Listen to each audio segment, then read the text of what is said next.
Tusomee Wakorintho wa kwanza sura 6 mstari wa 19. Mtumishi wa Mungu tusomee. Amen. Mstari mmoja tu hapo. Wakorintho wa kwanza sura ya 6 mstari wa 19. 6:19. Inasema, au hamjui ya kuwa mwili wenu ni hekalu la Roho Mtakatifu aliye ndani yenu, mliyepewa na Mungu, wala si mali yenu wenyewe? Haleluya. Jamani, haleluya. Wapendwa, mmesikia maneno haya? Nachukua kipengele kidogo tu cha chini pale. Wala ninyi si mali yenu wenyewe. Wapendwa, kila mmoja ajishike hivi, aseme mimi sio mali yangu. Mimi sio mali. Kuna mmoja hajasema, sema mimi si mali yangu. Mimi si mali. Bahati nzuri wote mmesema. Amen. Wapendwa, mimi si mali yangu. Amen. Na wewe si mali yako. Ndio maana mara nyingine siku kama hii ya leo unaacha kila kitu, unasema ngoja nifike pale bonde la baraka, nisikilize, nimuinue, nimtukuze huyu Mungu wangu ambaye mimi ni mali yake. Wapendwa, mimi nilipofika kukuta kwamba kumbe mimi si mali yangu mwenyewe, kwanza nilitetemeka. Bahati nzuri niligundua mimi sio mali yangu miaka mingi, nilikuwa bado kijana miaka ile. Miaka niliokoka ilikuwa mwaka 85 ndipo nilipookoka. Nilitetemeka, kijana mwenye miaka kama 32 hivi, nikatetemeka, nikasema hivi kumbe mimi sio mali yangu, wakati bado ni kijana na nguvu, natembea. Nikipita barabarani wasichana wanageuka, kwani uongo? Bwana Yesu asifiwe sana. Amen. Kumbe mimi si mali yangu. Leo hawageuki, lakini zamani walikuwa wanageuka. Bwana Yesu asifiwe sana. Amen. Wapendwa, kumbe mimi si mali yangu wenyewe, mimi si mali yangu. Na kwa kuwa si mali yangu, wapendwa, wale wanaojua kama si mali yao, ndio maana Jumatano unawakuta hapa, Ijumaa unawakuta hapa, maombi ya mnyororo wakiulizwa wananyosha mkono, mimi. Ikifika harambee hawashiki mashati. Haleluya, haleluya, haleluya, haleluya. Amen. Bwana Yesu asifiwe. Amen. Wapendwa, mtu anayejua kwamba yeye si mali yake, hapana. Yaani anajua cha kufanya ni nini. Wapendwa, maneno haya aliyasema mtumishi wa Mungu Paulo. Nimeandika hivi. Maneno haya aliyasema mtumishi wa Mungu Paulo akiwaambia watu wa Korinto waliokuwa wameongoka. Walikuwa wameongoka hivi karibuni. Takwambia nini maana ya kuongoka. Alitaka waachane na hali ya kipagani ya kutouthamini mwili. Wapendwa, hebu tuangalie hili neno kuongoka. Wapendwa, neno kuongoka ni tofauti na kuokoka. Ni mambo mawili tofauti. Hebu, ni vizuri sana mtu akafikia level ya kuokoka, kwa sababu kinachotangulia kabla ya kuokoka ni kuongoka. Kuongoka maana yake nini? Maana yake ni mahali pale mtu anapofika mahali anasema, kumbe yani mimi si mali yangu mwenyewe, kumbe naye mheshimu, natakiwa kuacha mabaya, natakiwa kutenda mema, natakiwa kukimbilia kwenda kwenye ibada, nikajifunze maneno ya Mungu. Yani huyu mtu aliongoka, anaacha maovu na ya pruni. Lakini wapendwa, leo hii wako Wakristo wengi na wako watu ambao sio Wakristo, unakuta wameongoka. Wameongoka manake sadaka wanatoa, wanahudumia maskini, wanafanya ibada, wanakwenda ibada zao au hata ibada zetu. Lakini wapendwa, hawajafikia kuokoka. Ukifuatilia andiko, unafika mahali siku moja unakuta Bwana Yesu anasema, Petro, nimekuombea wewe ili ukiongoka ukawahudumie na wenzako. Maana Bwana Yesu alijua kwamba Petro hajafikia ile level ya kuongoka sawa sawa. Na Yesu ilikuwa lazima aseme kuongoka kwa sababu gani? Nifuatilie vizuri hapa. ilikuwa lazima aseme kuongoka, kwa sababu wakati Yesu bado yuko hapa hakukuwa na kuokoka. Semeni amina. Amen. Tasema kwa nini? Hakukuwa na kuokoka Yesu akiwa hapa. Wapendwa, kuokoka kumekuja kuthibitika na kumekuja kuwa wazi baada ya pazia la hekalu kupasuka, patakatifu pakabaki wazi, Yesu akaondoka. Wapendwa, Amen. Yesu baada ya pazia la hekalu kupasuka, na ndipo mwanzo wa kazi ya utendaji wa agano jipya. Semeni amina. Amen. Ndio mwanzo wa utendaji wa agano jipya. Ina maana Bwana Yesu pale pote tangu ameanza kazi miaka ile 3.5 anafanya kazi, alikuwa anafanya kazi wakati wa Torati. Yesu amefanya kazi wakati wa agano la kale. Yesu amefanya kazi wakati wa agano la kale. Ilikuwa ni wakati wa agano la kale. Kwa sababu Yesu Kristo wakati wa kwenda katika ibada ilikuwa lazima aingie Jumamosi kule kwa wale jamaa, lakini alikuwa hawezi kuingia ndani ya hekalu bila kunawa mpaka humu. Alikuwa hawezi kuingia katika ibada bila kunawa mpaka hapa, bila kupitisha maji mdomoni mara 3 na kurusha maji mara 3. Na bado kuna watu wanafanya hivyo. Nyesi mnajua? Kumbe mnajua. Wanafanya hivyo mara 3. Wanapitisha maji hapa mara 3, lakini hawakujua. Lakini Biblia inasema wako 3 washuhudiao mbinguni na 3 washuhudiao ardhini. Amen. Mungu Baba, Mungu Mwana, Mungu Roho Mtakatifu. Amen. Bwana Yesu asifiwe. Amen. Wanapitisha maji hawaelewi. Bwana Yesu atusaidie sana. Kwa hiyo Yesu alifanya kazi wakati wa agano la kale. Sasa kwa hiyo Petro alikuwa hajafikia ukamilifu wa kuongoka, akiwa na maana kwamba Yesu alimjua ndani ya Petro mna kitu gani. Akajua huyo Petro atakuja kuwasaidia wenzake. Kwa hiyo akamwambia hivi, mimi nasema shetani amewawinda, anatafuta kuwapepeta kama ngano, lakini mimi nasema ninakuombea ili utakapoongoka uwaimarishe ndugu zako. Na ndio maana unakuta Petro alifanya mambo makubwa sana. Hata katika kazi zake Bwana Yesu alipowauliza mimi duniani wanasema nani, aliyesema vizuri ni Petro. Na Petro ndio alikuwa na uchungu wa kitendo cha Yuda anapokwenda kumsaliti. Akaongea Yesu akasema imebaki siku ngapi watanikamata, watanifanya. Petro akasema unasema acha kabisa, acha kusema namna hiyo. Yaani wewe unaweza mimi nipo hapa alafu wewe unani? Akamwambia toka nyuma yangu Shetani, unayawaza ya dunia sio ya Mungu. Bwana Yesu atusaidie sana. Amen. Ina maana ule ulikuwa ni uchungu na wivu wa kazi ya Mungu, hataki kumuona bwana wake anafanywa vibaya.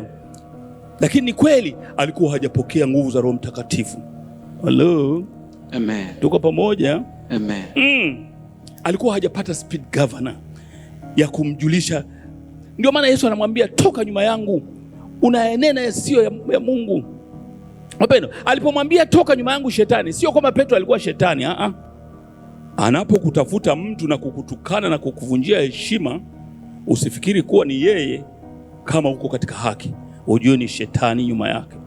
Amseme amina siku hizi, kama mmenielewa. Lakini haleluya. Amen.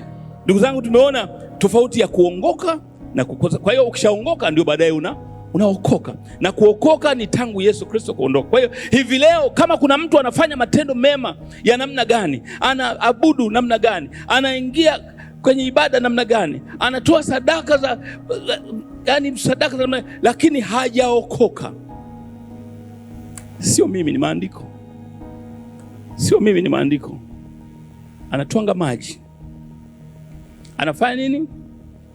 Wamesema wawili, anafanya nini? Anatwanga maji. Wapendwa, kuokoka ni rahisi wapendwa. Kumkiri Kristo kama ni Bwana na Mwokozi. Nilizikwa pamoja naye, nikafufuka pamoja naye. Atakapokuja atanichukua, atanilaki mawinguni katika unyakuo, nami nitakuwa naye paradise pamoja naye. Bwana Yesu asifiwe sana. Amen. Unakiri kwa kinywa chako, huko ndiko kuokoka. Asikudhoofishi mtu akasema utaokoka ukishakufa. Amna.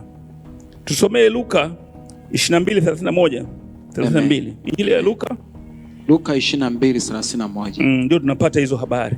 Amen.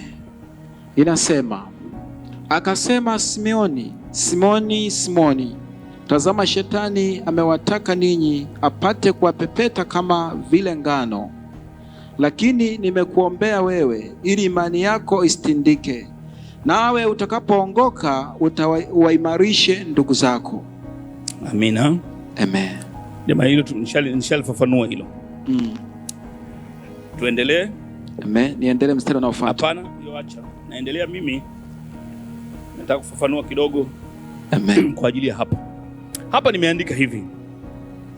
Hapa tunaona Bwana Yesu mwenyewe anamwambia Petro kwamba amemwombea ili imani yake isipungue. Kumbuka kuwa Bwana Yesu alikuwa hajaondoka duniani na bado msaidizi Roho Mtakatifu hajaja. Kwa hiyo kuokoka hutanguliwa na kuongoka. Inashangaza, wako wa Kristo wanasema hakuna kuokoka hapa duniani, kuna kuongoka. Lakini hapa nazungumza, nafikiri kuna watu wanatufuatilia duniani watapata taarifa na watamwambia mtu mwingine ambaye hakusikia fundisho hili kwamba kuokoka ni lazima. Kuokoka ni lazima, lakini kuokoka hutanguliwa na kuongoka. Tunaendelea. Hebu sasa twende tukaangalie. Nimesema kichwa cha somo kama nilivyotaja pale kwamba mwili ni hekalu. Sasa wapendwa, semeni hekalu. Hekalu. Semeni hekalu. Hekalu. Hili neno hekalu lina maana hizi mbili. Maana ya kwanza ni hekalu kama jengo. Maana ya pili ni hekalu kama mwili wa mwanadamu. Bwana Yesu asifiwe. Amen. Jengo hili, kumbuka hili sio hekalu. Hili jengo ni kwa mfano wa hekalu. Labda nitafundisha hapo kidogo. Wapendwa, hili sio hekalu. Hili ni jengo kwa mfano wa hekalu. Halafu kuna hekalu, mwili wa mwanadamu. Ndugu zangu, nianze na hekalu kama jengo. Hekalu ni jengo ambalo lilijengwa zamani kule Yerusalemu, juu ya mlima ule, na aliyejenga hekalu lile ni Mfalme Sulemani. Na lile hekalu, wapendwa, lilipojengwa ilikuwa ni sehemu ya kuabudia. Waisraeli waliabudia pale, na Waisraeli wale walipoabudia pale, jengo lile liligawanywa kwa mfano wa hema ya kukutania ya jangwani. Ile hema ambayo Waisraeli walifunga nayo safari, wanatoka Misri, wakifika mahali wanaisimika, wakifika mahali wanaabudu na nini. Jinsi ilivyojengwa lile hekalu, lilijengwa kwa mfano wa lile. Upendo, hapo tunaelewana kidogo. Amen. Ni mwalimu huyu. Bwana Yesu atusaidie sana. Amen. Hekalu ni lile, wapendwa, na duniani kuna hekalu hili moja, sio mawili, sio matatu, sio manne. Ukisema amina ni vizuri. Amen. Hekalu ni moja, na ndio hilo alijenga Mfalme Sulemani. Asikudanganyi mtu kwamba kuna hekalu jingine, hapana. Haya, hebu tuende katika watu wanavyosema sinagogi. Semeni sinagogi. Sinagogi. Nimesikia, na ndivyo ilivyoandikwa katika Biblia ya Kiswahili. Sinagogi tafsiri yake ni msikiti mdogo wa Kiyahudi. Hamjasoma hivyo? Iko hivyo. Mmeshasoma? Jamani, hamjasoma hivyo? Msikiti umetafsiriwa kama sinagogi inatafsiriwa kama msikiti mdogo wa Kiyahudi. Leo nakwenda kukubadilishia. Leo nabadilisha. Sinagogi sio msikiti mdogo wa Kiyahudi. Lakini kule Yerusalemu, wakati hekalu ndio makao makuu ya Waisraeli kwenda kuabudia, waliona wale watu wanaotoka mbali, wao watajenga vijumba vidogo vidogo kwa ajili ya kuabudia. Kwa hiyo huko waliko mbali walijenga masinagogi. Walijenga masinagogi kule. Sasa kumbuka, wakati masinagogi yanajengwa, Imani ile nyingine inayotumia misikiti leo hii ilikuwa bado haijaja. Imani inayotumia misikiti hata sasa ilikuwa bado haijaja, lakini wale watu walijenga masinagogi. Sasa basi, kwa nini sinagogi limeitwa msikiti wa Kiyahudi, msikiti mdogo wa Kiyahudi? Biblia yetu tulionayo tunaitumia sasa hivi, wapendwa, hii Biblia yetu imetafsiriwa mwaka 1952. Imetafsiriwa mwaka 1952 kule Mombasa. Sasa wapendwa, ukitaka kujua Kiswahili kimeanzia wapi, hakikuanzia Dar es Salaam au Tanzania, kimeanzia huko huko Mombasa, kikateremka kaja Tanga, kufika Tanga kiteremka kaja Tanzania. Sisi tuna bahati kwa sababu Mwalimu Nyerere alihimiza sana Kiswahili kikapanuka kikawa ni lugha yetu. Wakenya wamekuja kukumbuka baadaye. Nakupa historia kidogo. Amina. Amen. Kwa hiyo kumbe sinagogi ni kihekalu kidogo ambacho Wakristo Waisraeli walikuwa wanaabudia, lakini sio msikiti mdogo. Sasa kwa sababu wale watu wa Mombasa walikuwa ni watu wanaingia msikitini, kwa sababu mwaka 52 si juzi tu wanaingia msikitini na ni mahali pa kuabudu msikiti, wakasema ile sinagogi ni msikiti mdogo wa Kiyahudi. Naona umechukua hiyo. Naona umechukua hiyo. Bwana Yesu atusaidie sana. Amen. Kwa hiyo kuanzia leo usifikiri sinagogi ni msikiti wa Kiyahudi, hapana. Sinagogi ni mahali pa kuabudia wa Israeli ambao ilikuwa ni sehemu ndogo tu. Sasa labda nipite pengine niwape faida, mara nyingine tunapata nafasi hizi chache tu. Wapendwa, ndio maana hivi sasa ukisikia mtu anajiita kuhani leo, ukisikia mtu anasema mimi ni kuhani, ujue huyo hajui maandiko. Bwana Yesu atusaidie sana. Amen. Bahati nzuri nafundisha dunia. Ukisikia mtu anajiita kuhani leo hii, huyo hajui maandiko. Kwa sababu wewe unajiita kuhani, je, unafanya huduma katika hekalu? Lakini katika lile hekalu la kule Mashariki ya Kati kulikuwa na patakatifu, yani lilivyojengwa, ina maana kama huku labda kukatia hapa kuja hivi, ndio ingekuwa patakatifu pa patakatifu. Kuanzia hapa kuja huku, na sanduku la agano lingekuwa hapa. Lakini kuanzia hapa kuja hapa pangeitwa patakatifu. Naona inaingia hiyo. Sasa kuanzia hapa walikaa waumini wote ambao panaitwa ni ua. Kwa hiyo wapendwa, na ujenzi wa hilo hekalu, wapendwa, Musa alionyeshwa na Mungu akiwa juu ya mlima Sinai. Tunaona ushahidi wa maandiko. Hilo hekalu limejengwa kwa ushahidi wa maelekezo ya Mungu anampa Musa wakati wa kujenga hema ya kukutania, kwamba hema ile wataligawa, yani kwenda hivi itakuwa ni ua, hapa patakuwa ni patakatifu, huku ni patakatifu pa patakatifu. Kwa hiyo walikuwa wanahudumu makuhani wa kawaida wanahudumu hapa, lakini hapa kwenda huku palitenganishwa na pazia lililoitwa pazia la hekalu. Wapendwa, semeni amina, msinicheleweshe. Sasa huku alikuwa anaingia kuhani mara moja kwa mwaka kwenda kufanya huduma mara moja kwa mwaka, lakini ilikuwa lazima umfunge kamba mguuni, halafu anavaa kengere, kwa sababu akiingia mle anahudumu siku 3, 4, 5 akiwa mle, hamna kula wala kunywa, anafanya huduma, hatoke mle. Sasa kule hawa watu wako hapa, makuhani hawaruhusi kwenda kule, na yule mtu anaenda kule kwa kujitakasa, anachinja wanyama sana, anajitakasa kwa dhambi anazozijua na kwa dhambi zile asizozijua. Wapendwa, ndio maana tunapoomba tunamwambia Mungu tusamehe kwa dhambi tunazojua na tusizojua. Hamsemi amina siku hizi? Amen. Bwana Yesu asifiwe sana. Amen. Sasa kumbe akifungwa mguu hapa, ameingia kule. Wapendwa, ikipita siku wanasikia kama bado ni mzima, watamsikia anatembea, kengele zinalia miguuni, kengele zinalia miguuni, kengele. watajua huyu bado mzima. Lakini wamemfunga kamba hapa, wakikaa siku hawasikii kengele zinapigwa. Wapendwa, tumshukuru Mungu, Yesu wetu ni mzuri wapendwa. Amen. Ameturahisishia mambo. Amen. Wakisikia kengele hazilio wanasema tayari ameshakufa huyo. Sasa nani ataenda kumchukua? Ukiingia unafia huko.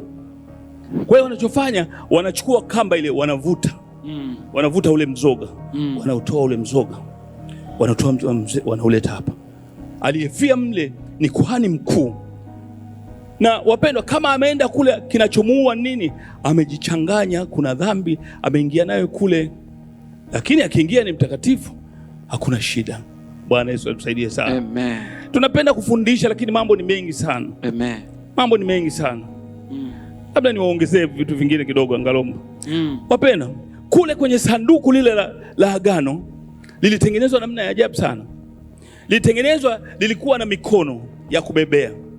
Lakini vilitengenezwa visanamu vya dhahabu kama malaika. Upande huu kisanamu cha malaika na hapa kisanamu cha malaika, viliitwa makerubi. Wapendwa, ukisikia mtu anakufa kule, ni nguvu ya Mungu kutokana na yale makerubi. Kile kisanamu unakiona ni image tu, lakini nguvu ya Mungu iliyomo pale kwenye ile sanduku ni kubwa sana. Mungu nafikiri alitaka tuwekea kile kinani ili wewe na mimi wa kawaida uweze kujua kwamba kerubi ni nini. Lakini ile nguvu ndio ilikuwa inamnyonga kule. Wapendwa, sasa wewe leo hii unasimama ni mtumishi wa Mungu. Mimi ni kuhani. Mimi msinione hivi, mimi ndio kuhani. Wewe ni kuhani wa wapi wewe? Umesoma wapi? Imeandikwa wapi wewe ni kuhani? Bahati nzuri haupo hapa, lakini unanisikia huko uliko. Hakuna kuhani wapendwa. Pazia la hekalu lilipopasuka halikuanzia chini, lilianzia juu, kwa sababu Mungu wetu ni Mungu aketie juu ya makerubi. Ndio maana hata sasa tukisikia sauti yake, hatuisikii sauti ya Mungu kutoka chini, tunaisikia kutoka juu. Hamsemi amina, mnanichelewesha. Amen. Inatoka juu. Mungu wetu ni wa juu. Lilipasuka sanduku pazia la hekalu mpaka chini. Pazia likabaki wazi. Patakatifu pakabaki wazi. Wapendwa, tangu lilipopasuka lile pazia la hekalu, thamani ya sanduku la agano iliishia hapo. Haleluya. Amen. Nguvu yake, nguvu ya mauaji, mtu mwenye dhambi kuingia kule tena, ilikuwa hamna kitu. Ilikuwa hakuna tatizo. Bwana Yesu atusaidie sana. Amen. Wapendwa, Mungu wetu ni mzuri sana. Ndio maana mimi napenda kujaribu kueleza watu mkae mnaelewa. Kwa hiyo ukimsikia mtu anajitaja yeye ni kuhani, ujue amekosea. Hakuna kuhani hapa. Na ukisikia mtu anakuambia bwana, hili ndio hekalu langu bwana, mimi nimejenga hekalu. Umejenga hekalu? Wewe umejenga hekalu? Umejenga mfano wa hekalu. Hili ni kanisa bwana. Haleluya. Amen. Sasa ina maana kama umejenga hekalu, kwa hiyo wewe ni kuhani. Ukuhani uliishia siku ile pazia la hekalu lilipopasuka. Wewe umetoka wapi? Haleluya. Amen. Ndugu zangu, hapo nimependa hebu tusomee Kutoka 26:30-31. Hapo ndipo tutaona Mungu anamuelekeza Musa. Mungu anamuelekeza Musa namna ya kujenga hema ya kukutania ya jangwani. Amen. Wapendwa, hema ya kukutania ilijengwa sio kwa mawazo ya Musa. Lakini alipoenda juu ya mlima, Mungu akamfunulia, akamwambia ile hema ya kukutania utaijenga hivi, utaijenga hivi. Na waliposafiri nayo hema ya kukutania, walipofika Yerusalemu, wakati wanajenga hekalu, wakajenga kwa ramani ile. Tusome haraka tafadhali. Kutoka 26 mstari 30-31. Amen. 30-31 inasema, nawe utasimamisha hiyo maskani sawasawa na mfano wake ulioonyeshwa mlimani. Nawe fanya pazia la nyuzi za rangi ya samawi na za rangi ya zambarau na za rangi nyekundu na nguo za kitani nzuri zenye kusokotwa.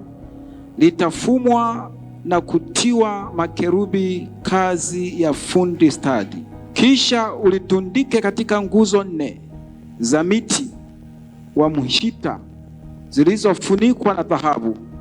Vifungo vyake vitakuwa vya dhahabu katika matako ya fedha manemane. Ishia hapo.